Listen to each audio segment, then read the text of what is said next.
Parvardigori ato etgan ne'matlarga noshukrdir. Va innahu ala zalika lashahid.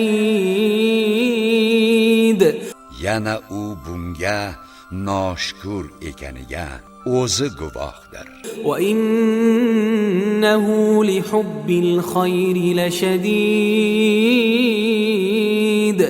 Yana u mol dunyo muhabbatiga juda qattiq beriluvchidir. Afala ya'lamu idha bu'thira ma fil qubur.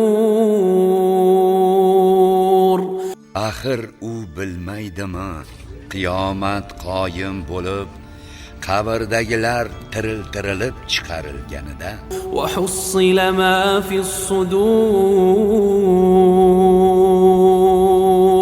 Va dillaridagi sirlar oshkor qilinganida inna rabbahum bihim yawma idin khabir. Ana o'sha kunda albatta Parvardigorlari ulardan qilib o'tgan ishlaridan xabardor-ku.